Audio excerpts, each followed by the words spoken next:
Hello, Netherlands fans. A reaction to the 2-0 win for the Netherlands under-21s over Ukraine as the Dutch make it to the quarterfinals of the competition.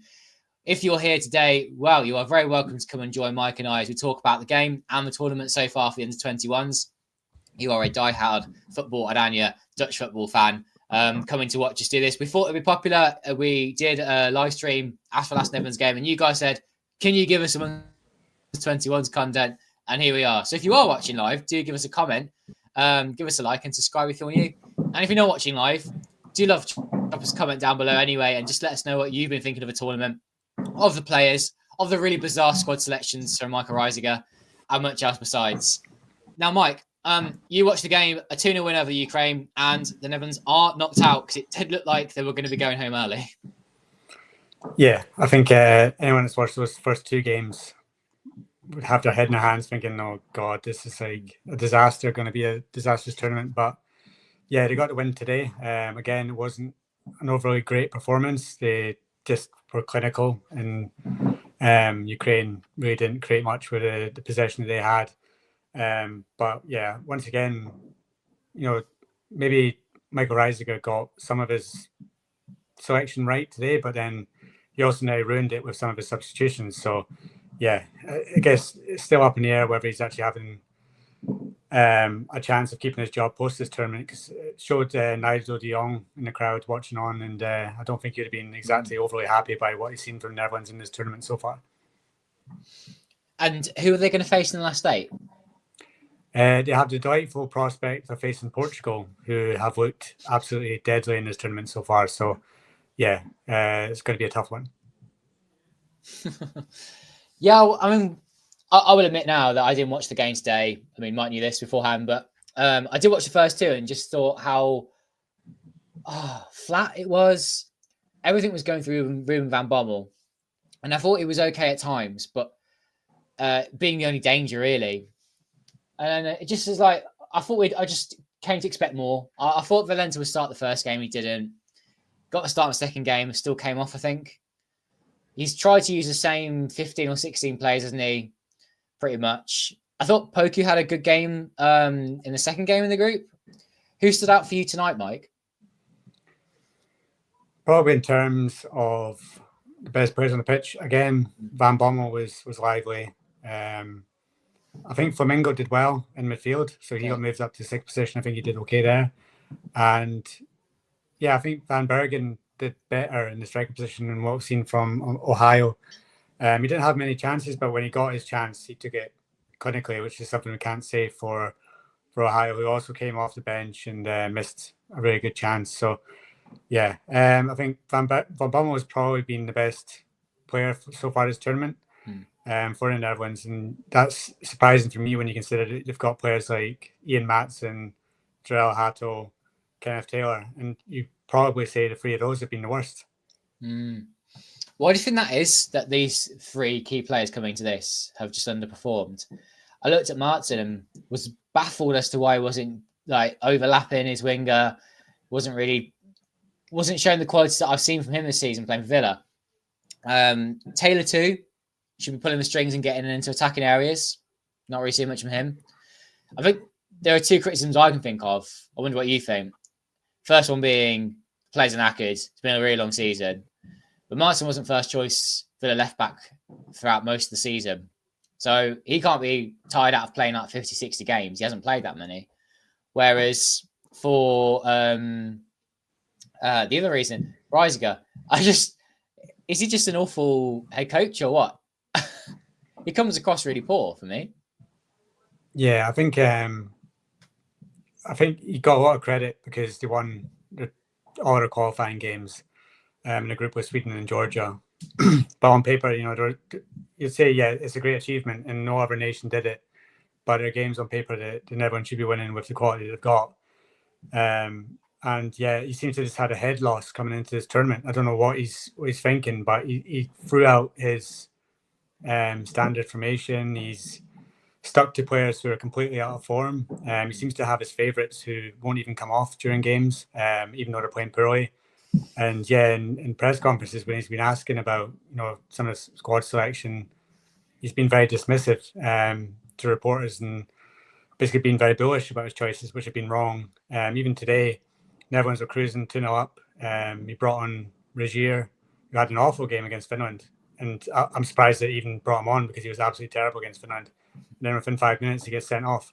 And it's like, why are you bringing on Regier, who you know can't play in midfield now, instead of, say, Banzuzi, who was really good in qualification, but since he's come to the tournament, has got 0 minutes. And that's just after getting like a big money move to RB Leipzig as well. It's like, why are we not seeing any of him? Why is Malambo only coming on for like the last 10, 15 minutes of games? Why is he not starting? Why is he so determined to play either a left back or a centre back in midfield? It's strange decisions. And I think if it wasn't for the KNVB giving him a new contract just before the tournament started, I think you could pretty much say he was going to get sacked after this. But yeah, I think the KNVB have sort of shot themselves in the foot by keeping him on. When I watch them, it's like they're just a team of individuals, unfortunately. And it's like they don't have an identity of how they want to play under him. And they've been together a whole qualification period as well. And they just look at they've got some good quality that have got them out of a situation. Like Poker come off the bench and just being pacey and being his usual self. It's not as important as the Dutch national team, but I think if you're looking at the main thing is seeing players come through, isn't it? And also maybe seeing some coaching potential. I think Reisiger here hasn't come himself in glory. His answer in the press conference about Max Meerdink was shocking, as though he has to try and back himself to try and prove that he was right in that situation. Why can't he have given praise to Meerdink and have said, yeah, it'll be great to include him in future. I can see him having a great season next season because of their way ended the season. But it was like really defensive, wasn't he? Saying, oh, I picked these players because of this. Noah Hayo has barely played a game for Utrecht. He hasn't gone to run a scoring goals, whereas Meerdink obviously has. Yeah. I feel like, because I've made this point as well, that Meerdink is what by far, along with Omega, who sadly is injured, but Meerdink is by far the best Netherlands striker at this age group. And, you know, some people come out and they defend Reisiger by saying, well, he didn't turn up for, I think it was a friendly game that he got called up for. And it's like, yeah, but then you don't take it out on him by dropping him from squad. You have a word with him. Like, you say to them, look, you can't do that again, or you're not going to, the KNVB is not going to be happy with you, and then you might miss out on future tournaments or future national team call-ups. You don't just go throw your toys at the pram and say, oh, well, you're not getting selected. I'm going to pick two players that between them have scored, I think, 5 goals each for their clubs this season. And Noah Hayo's like hardly even getting on the pitch. And it shows because I think he's had 10 shots so far in this tournament and 0 goals. And he just looks a player that is out of form, lacks confidence, and shouldn't be there. And Max Meerdink's at home, even though he's probably the most informed Dutch striker at the moment. And there's even calls for him to get selected for the full team. And even Ronald Koeman was full of praise for him. So, yeah, I think Reisiger is just being overly stubborn with that and trying to back the players that he has picked who have so far underperformed. And, yeah, I think that even Malambo, I've seen quotes recently that he's even surprised that he's a reserve. And he's like, well, Reisiger's not told me anything of why I'm not playing. But he didn't even come off the bench today.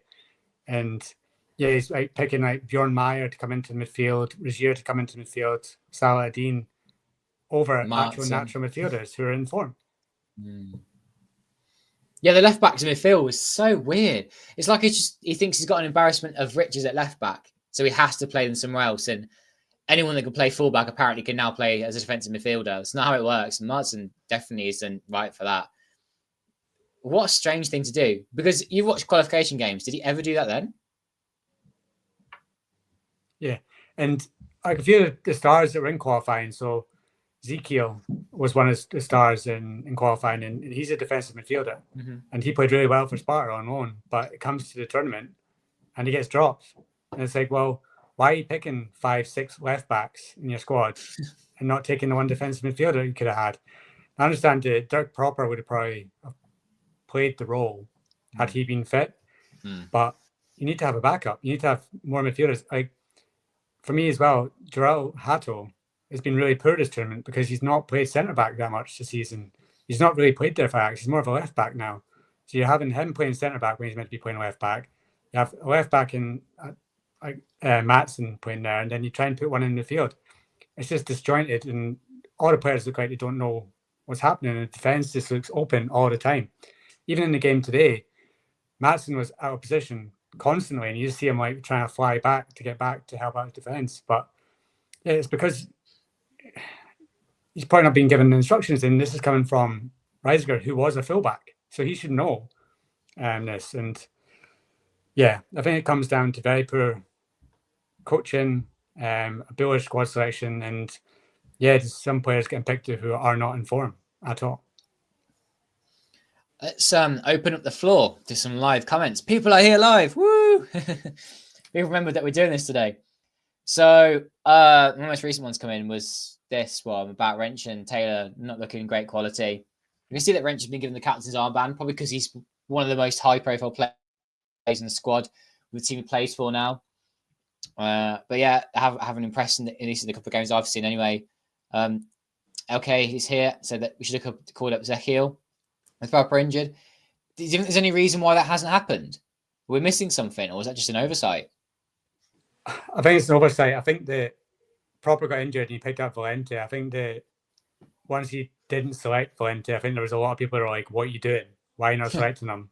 So then I think when Proper dropped out, Reisiger's probably went, oh, I probably need to call in Valente, even though he's another attacking midfielder who we didn't really need when you've got Malambo and Banzuzi in there already. But I'm happy that he's picked Valente because he's the top goal scorer with 2 goals so far. He should have been in there merit anyway. But yeah, I think that Reisiger just tried to solve this with players that can't play in midfield strangely rather than picking an actual defensive midfielder. Thoughts on this one from Lars? That Van Bommel was hugely overrated. His name carries a bit of weight, doesn't it? But what do you think? No, I think he had a really good game today. I think that he was tracking back. He's put himself about. If it wasn't for a bizarre refereeing decision, he would have got another assist because he was still harrying and harassing the defence. And it was because of him that the opening goal came about, because he caused the error and then set up Valente to score. And I think Van Bommel's got a lot of talent, a lot of potential. But it's worth noting as well that he's been injured most of the last season. So, he's not got the game time that a lot of our players have come into this tournament. So I think he does have a lot of skill, a lot of potential. He's got an eye for goal. So yeah, I think that next season's a big year for him. I think that we'll see the best of him for AZ. And if he's going to make it as a top player, then this will be his year to show it. 100% agree. I think next season is a big one for him to prove himself. He isn't just overrated and he's good. The only thing is, I'm not saying he'll never be, but I don't think he is senior national team quality. But I think he'll be a very good player. Yeah, he's very one-footed. There was a chance today that he was running through on goal, but he had to take the shot on with his left foot, so he had to check back and the chance went. He's very, very right-footed, so he always has to cut in instead of trying to shoot with his left. That's his problem when you've got somebody like Cody Gakpo who can, he can shoot with both, even though he's predominantly the same, cuts inside, but he can, when he gets a chance, shoot with his left. So yeah, he needs to really work on that if he's going to make it. Do you find him a little bit selfish as well? And I really think he'd benefit from having a Milos Kerkez down his left side. Well, Wolf has been an okay left back for RZ, but extra quality down that left wing is an overlap. And yeah, he doesn't offload the ball that well enough to his teammates, in my opinion. Yeah, I think that's something he needs to work on. He needs to work on his distribution. He needs to get more assists. He doesn't get enough assists for a winger. He needs to get more. And that's something that the AZ coaching team needs to work on him with. He needs to have a left foot and he needs to work on his crosses. I think that's two big things for this summer for him. But I think if he works on those and improves those, then he's going to be one hell of a player. But I think, probably just below national team level. It's a shame that he doesn't have that time really over the summer, because he'll have his rest and probably have to come back quite early for next season for us with them being the qualifiers. Yeah, and they have a tough draw as well. The draw was made today and it looks like it's going to be Shakhtar Donetsk. So, I didn't even see that.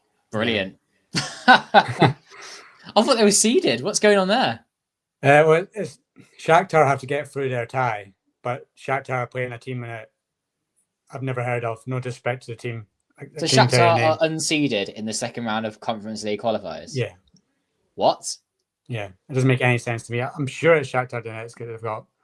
Because I haven't even had a chance to have a little look yet. That is insane. Because Utrecht got a favourable draw, but yeah, Shakhtar Donetsk or a team called Ives Tampere. Are they from Estonia or something? Yeah, it's a Shakhtar Donetsk. Yeah, and that's on the 24th of July. So yeah, pre-season could be coming around pretty quick for them. Yeah. That is bizarre. I thought Shakhtar had like the biggest coefficient going into that round. So there must be a reason for that. Maybe someone in the comments is well aware of why that happened. I am baffled by that. Yeah. Like when I saw it, I was like, surely not. Like, because that could end up being AZ out of Europe.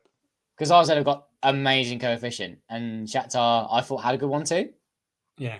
But to be fair, am I reading this wrong? Are Shakhtar actually in the Europa League qualifiers? Like, are they actually in the Conference League qualifiers? I don't know how this works. Yeah. I feel a bit embarrassed I don't know this right now. Should we talk about the Netherlands U21s, and we'll come back to that one. Darrow's here and says another point that we need to move off past players being managers. Done a great work on the field, but it's that classic case, Mike, where players think they can be managers. They give it a go. They get a job too high up in the first job they ever get or whatever, and they just out of place. Yeah, I think it's worth remembering that Reisiger before was young Ajax coach, and I think he won the league with them, which is a pretty good achievement with that. But yeah, he's not had like a proper club head coaching role. And once again, he got through the qualifiers, 10 wins out of 10. I think they've beat England and Italy in friendlies. So everything going into this tournament looked really good. So you'd have said, oh, Reisiger, he's an up-and-coming Dutch coach because of how they're playing in the qualifiers, scoring goals for fun, not conceding many. But yeah, since he's got to this tournament, I think he's let it get to his head, and it's for some reason he's decided to change everything that he did well. So yeah, I think that in terms of him going forward, it's really, really harmed his reputation. I think that Ajax fans, he's been put forward as a potential Ajax coach, and now you wouldn't say that. I wouldn't see him being an Eredivisie manager, to be honest. No. On this evidence, this small window I've seen of him. But then again, you look at what Ajax have just done, and they've brought back Heitinga, who ex-player, seemed to be. He seems different gravy though. But he's got a better assistant manager next to him. So the fact that he's got Kaiser there, he's pretty much got a tactician with him. So yeah, we wait to see what happens with Reisiger, but I don't think his ceiling is very high, judging on what he's showing at the moment. And the games would be need to have a think. Yeah. No, very valid point. Whilst listening to you, I did have a quick look at the Conference League draw. I can confirm that AZ will play the loser of Shakhtar Donetsk, and it's a Finnish team. So big bloody few. When if Shakhtar get knocked out against a Finnish team, then I guess the Shakhtar aren't the Shakhtar that we think they are. But yeah, it's the loser from a Europa League tie that dropped down. Okay. Breathe. Okay. Breathe. Yeah. We're all right. The coefficient's going to be okay. It's all fine. Although I'm worried about quite a few players being off for AZ when they come back for these qualifiers. So I hope they have a nice quick trip to Spain or Greece and then they're straight back to play these qualifiers. Yeah, because I guess we'll come on to it after to discuss the under 21s, but under 19s are in tournament action as well, and Keith Smith is performing well for them, so he's another one that you'd want to have ready and fit and raring to go when AZ start those qualifiers. So the fact that the Netherlands are already in the semi-finals, hopefully get to the final. He could also be one that has a very short holiday. Yeah.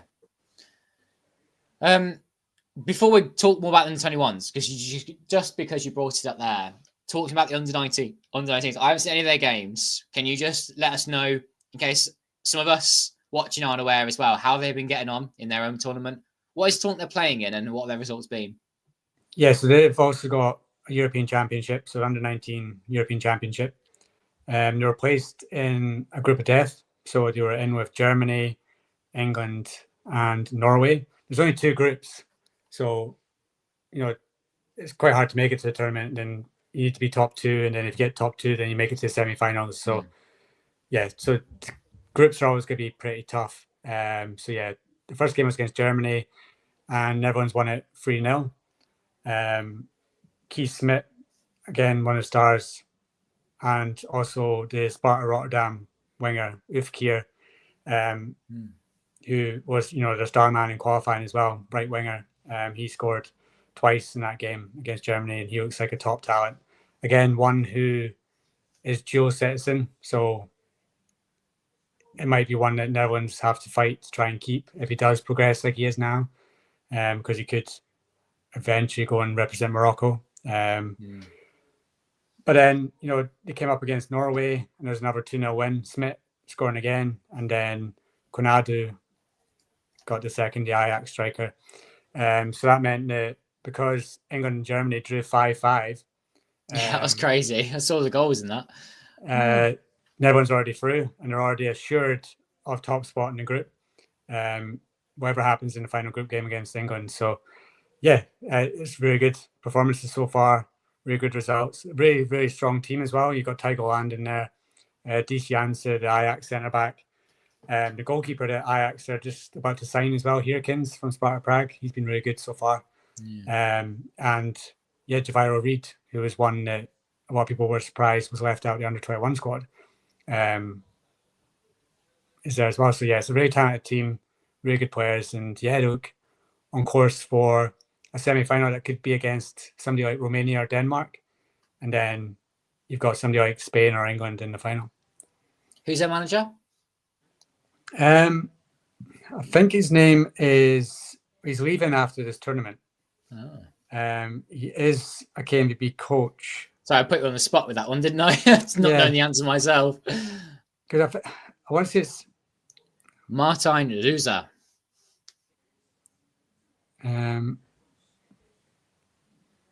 I'm sure it's. It looks like he was. Peter, was. Oh, am I getting the wrong way information? It's Peter van der Ven. That's the manager. Oh. But he's leaving at the end of this. He's already told the KMVB that this is his last tournament before he goes. So, he's did himself some favours with this so far. And we'll see what he does in the future. But, he's the head coach.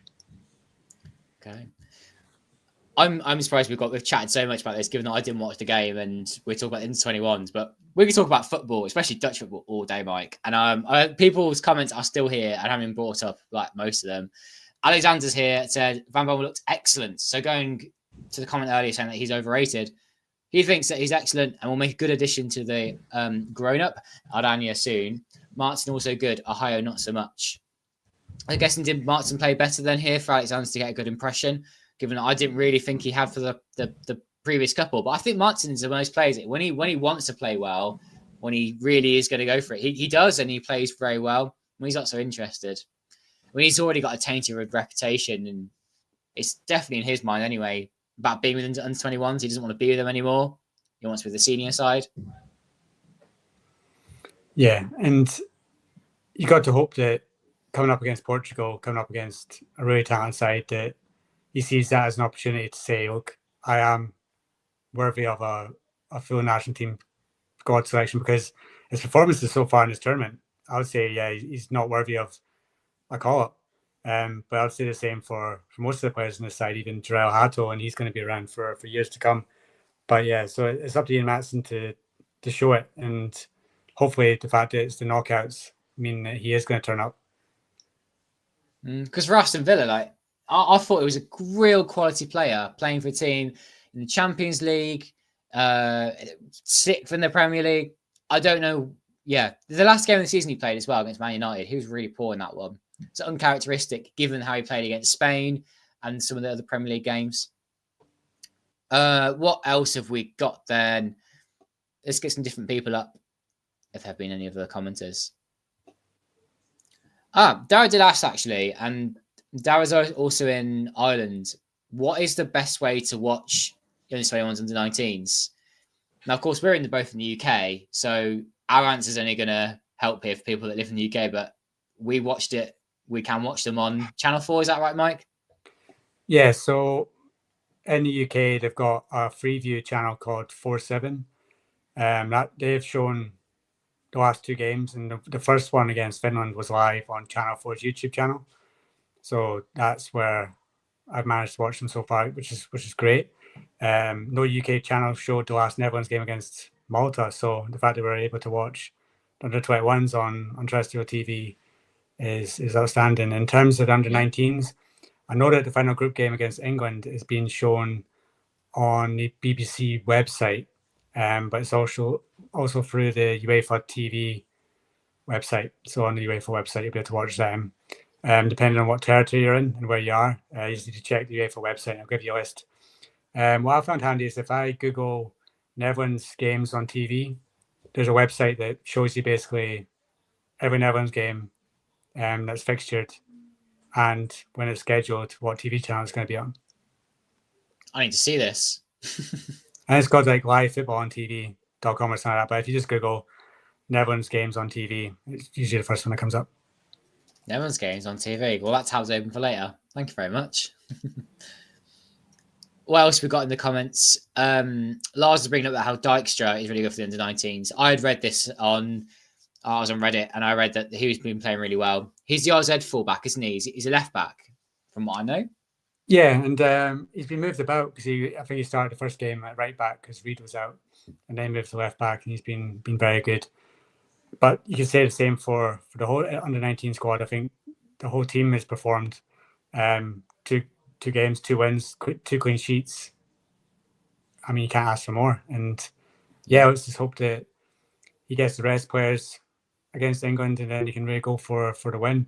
Because there's some subs that we've not seen yet. So I know that as an Aston Villa fan, you'll be intrigued to know that Redmond's not had a single minute in the tournament so far. And either has Van Henniger of Esselink's son is also there, but he's not had a minute either. Okay. John's here too, and like Dara said, thanks to her for doing reactions. Thank you very much for watching. I'm glad that you're here. And how he'll be trying his VPN for the games as well.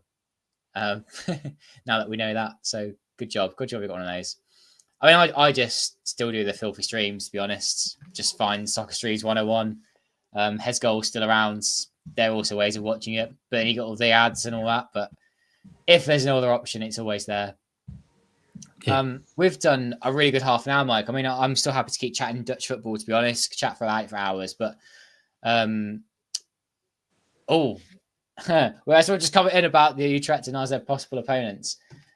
Well, we sorted about the RZ one. I'll have to Google the Utrecht one next. I'll have a quick look. But Mike, whilst I do that, do you want to fill a bit about the under-21s in general? If you think them, because this is one of the most important questions, I think, about the under-21s. Who do you think will end up in the senior side, realistically? It's difficult because...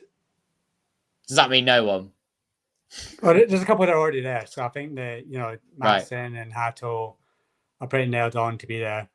I think other than that, I think a lot depends on Valente's move this summer. I think that if he goes to Feyenoord and keeps progressing, and he's got a shot. I think Banzuzi's got a shot. I think he's very, very talented. We'll see how he does at Leipzig. Again, I'm baffled that he's not made a single minute so far. I think Malambo's got a chance if he goes to, say, Brentford, which looks like it's going to happen, and performs in the Premier League. I just don't think any of the attack that we've seen in this tournament have got a chance. I don't think Million Manhoff is national team quality. Ernest Poku is lightning quick, but he needs to learn what to do when he gets near the box. Noah Heil, no. Tom Van Bergen, he's an intriguing player, but I don't know if he's got the quality to really kick on. I can see him being a striker that doesn't score enough goals. Yeah, I can see him being a good Eredivisie striker. Yeah. for like around the mid-table team like he's at now, but never really progressing past that. But yeah, if Omega were there and Meerdink were there, I'd have said them too. But yeah, so it's only like if I've had to stick my neck out, I'd say Banzuzi, Malambo, yeah, and probably Valente are ones that could make an international cap. The rest of them maybe not. Ralph van den Berg, if he progresses, but he's still in the championship, so who knows? What about one of the players that was injured? Always Aduro. Oh yeah, 100%.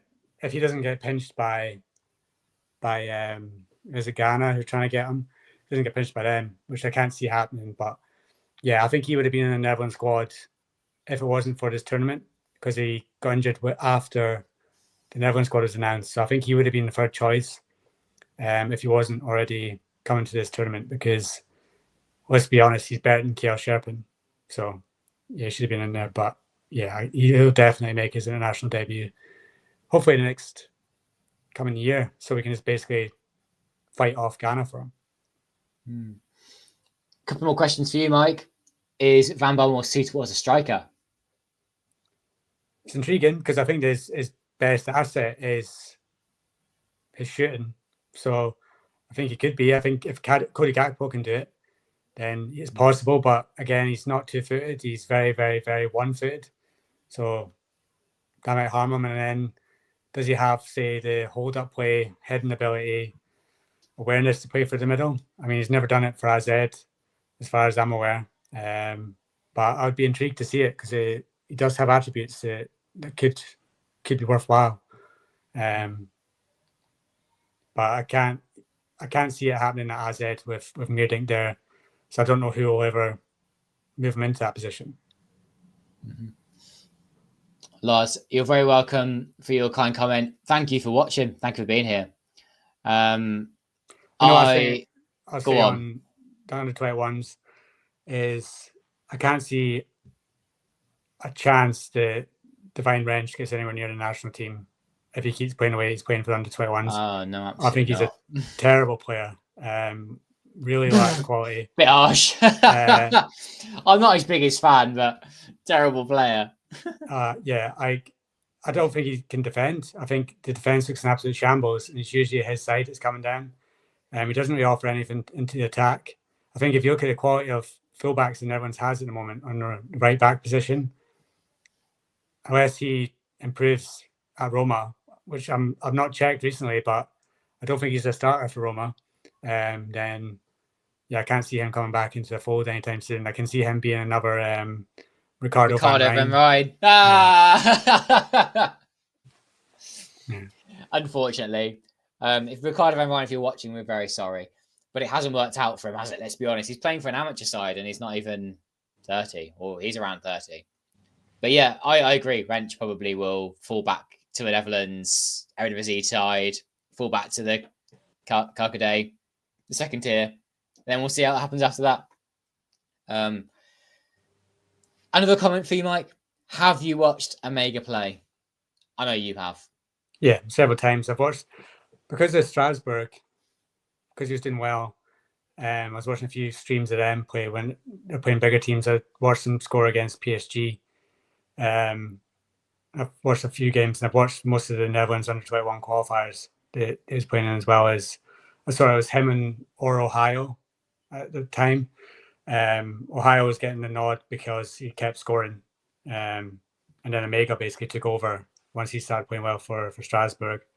So yeah, I'd say that Omega is very raw. I think he reminds me of because I'm a Newcastle fan. He kind of reminds me a little bit of Isak when Isak was in the Eredivisie before he went to Sociedad. Sort of tall, fast, decent on the ball, but I think that Omega really, really loves to have space in front of him. So if you're counter-attacking against teams, then Omega becomes a huge asset because of his pace to get in behind. So yeah, I'm intrigued to see him eventually becoming a striker for the Netherlands national team. He's very confident because he said recently in an interview, he said, "I will be the striker at the World Cup." He says, "I'm talking this into existence. I think I will be the striker at the World Cup." And Koeman's talked about him. He would have been first choice striker for this tournament if he didn't get injured. So, yeah, and there's even talk of him going to Chelsea, which I really hope he doesn't, because I think he'd get lost in the ether there. But because he's linked with them with Strasbourg, he's obviously going to get linked to the parent club. So, hope that doesn't happen. Hope he stays at Strasbourg next season, continues to develop, gets his long-awaited call-up, and goes from stride to stride. He could do really well in the Conference League with Strasbourg, and that could be a way in for him by scoring goals in that competition.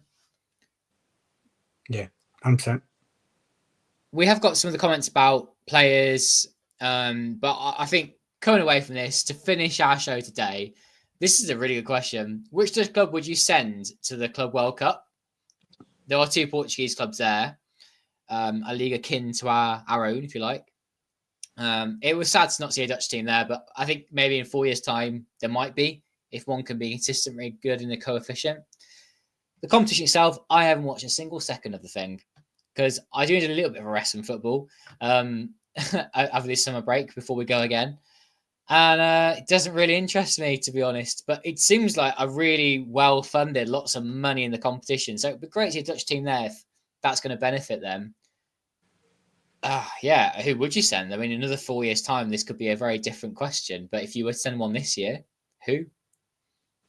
Well, I think you'd have to go with the champions, wouldn't you? You'd have to go with the strongest side that has the best chance of going through. Because, yeah, the money for getting to the knockout stages and going far in this tournament is crazy. It's absolutely crazy. And if you're, say, PSV and they went there, that's millions and millions and millions of pounds that they'd be getting. It's like another Champions League, isn't it? With all the funding that's in it. Yeah, I think the winner of the tournament gets something crazy like 200 million. And you think in the world of PSR and UEFA spending rules, it's a huge bonus to any club that goes there. Ajax, with their money issues that they had, a couple of years ago, you'd think that they'd be jumping at a chance to be in this tournament. And yeah, it's a shame that Netherlands club wasn't picked. When you've got, say, like Red Bull Salzburg there, you're kind of like, well, what have they done to achieve that? But yeah, I think 4 years' time, if they still continue this tournament, then hopefully a Dutch club will get there. Depends if this tournament's been a success. I mean, the TV rights went away for free.